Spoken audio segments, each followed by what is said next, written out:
आदाब। 1 अगस्त से 7 अगस्त तक ब्रेस्ट फीडिंग अवेयरनेस वीक है। तो आज मैं आपसे ब्रेस्ट फीडिंग के बारे में कुछ डिस्कस करने जा रही हूँ। WHO के मुताबिक बच्चों को 6 महीने तक ब्रेस्ट फीडिंग पर ही रखना चाहिए। बच्चे को जब खिलाना शुरू भी कर दिया जाए तो भी 1.5 से 2 साल तक ब्रेस्ट फीडिंग कराते रहना चाहिए। बच्चे को बर्थ के फ़ौरन बाद माँ से सटा कर रखना चाहिए, जिससे दोनों के बीच स्किन टू स्किन कॉन्टैक्ट रहे। इसे कंगारू केयर कहते हैं। इससे ब्रेस्ट फीडिंग बिहेवियर का स्टिमुलेशन होता है। और बर्थ के फ़ौरन बाद ब्रेस्ट फीडिंग स्टार्ट कर देनी चाहिए। शुरू के कुछ हफ्तों तक 3-4 घंटों पर फीड कराते रहना है और हर ब्रेस्ट से 10 से 15 मिनट तक फीड कराना चाहिए। प्री मैच्योर बेबीज़ या जिन बच्चों की माँ फीड कराने के टाइम में नहीं मौजूद होती हैं, तो एक्सप्रेसर के ज़रिए से मिल्क को निकाल कर रखा जा सकता है कि उनको बाद में दिया जा सके। अब ब्रेस्ट फीडिंग के फ़ायदों की बात करें। ब्रेस्ट फीडिंग से बच्चों के साथ साथ माँ को भी फ़ायदे होते हैं। तो पहले बच्चों के फ़ायदे की बात करें। डिलीवरी के बाद जो पहला दूध आता है उसे कोलोस्ट्रम कहते हैं। इसमें protein, fat, water, sugar, polyunsaturated fatty acids होते हैं। प्रोटीन, फैट, शुगर और वाटर ग्रोथ और डेवलपमेंट का काम करते हैं। पॉलीअनसैचुरेटेड फैटी एसिड्स ब्रेन और रेटिना के डेवलपमेंट के लिए ज़रूरी हैं।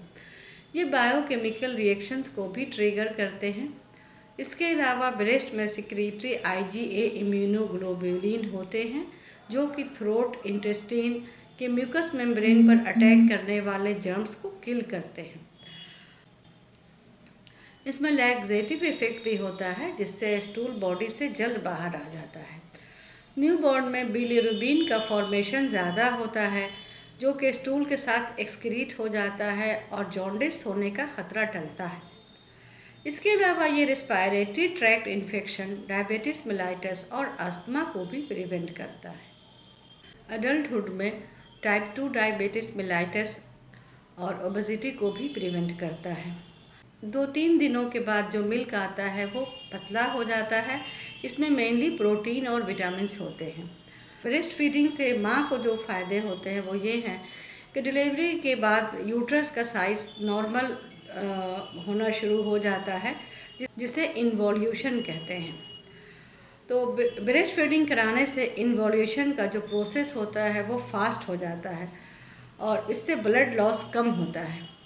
ब्रेस्ट फीडिंग लैक्टेशनल अमेन्यूरिया कॉज करता है, जो ओव्यूलेशन को सप्रेस करता है और इस तरह से ये नेचुरल कंट्रासेप्टिव का भी काम करता है। ब्रेस्ट फीडिंग की वजह से माँ और बच्चों में जो कांटेक्ट होता है, जो बॉन्ड बनता है, उससे डिप्रेशन का चांस कम हो जाता है। माँ में अक्सर पोस्टपार्टम डिप्रेशन देखा गया है।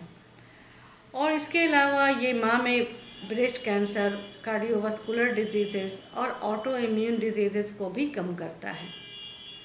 अब कौन कौन से कंडीशन में ब्रेस्ट फीडिंग नहीं कराना चाहिए, उसकी बात करते हैं। एक्टिव ट्यूबरक्लोसिस, जिसमें दूसरों को इन्फेक्शन होने का डर हो, HIV infection, sexually transmitted diseases, Ebola virus infection और दूसरी एयरबॉर्न डिजीज़ेस। इसके अलावा chicken pox infection, active herpes simplex virus infection. लेकिन ये जिस ब्रेस्ट में इन्फेक्शन नहीं हो उससे फीड कराया जा सकता है। अगर माँ अल्कोहल लेती है, स्मोकिंग करती है, तो उसे फीड नहीं कराना चाहिए। कुछ गलतफहमियां हैं जिससे लोग फीड कराने में डरते हैं, जैसे ब्रेस्ट एब्सिस। इसमें माँ फीड करा सकती है और सिजेरियन के बाद एनेस्थीसिया के इफ़ेक्ट से भी लोग डरते हैं। तो ऐसा नहीं है, सिजेरियन के बाद भी माँ बच्चे को फीड करा सकती है। हाँ, अगर कोई सीडेटिव दिया गया है तो उसमें प्रिकॉशन लेना है।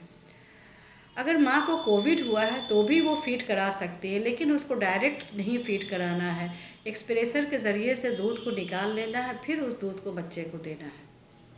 और फीड कराते वक्त बच्चे की पोजीशन पर ख़ास ध्यान रखना चाहिए। उसके सर को ऊंचा रखना है और अक्सर माएँ बच्चे को लेकर सो जाती हैं। नींद में बच्चे का फेस कवर हो जाता है, मुंह नाक बंद हो जाता है, वो फीड कराते कराते सो जाती हैं। तो इन सब बातों पर ध्यान रखना है। अगर फीड कराते कराते सो गई और बच्चे का मुंह और नाक दोनों कवर हो गया तो ऐसे में हादसा होने का डर रहता है। तो इस पर ध्यान दें। Take care. Thank you.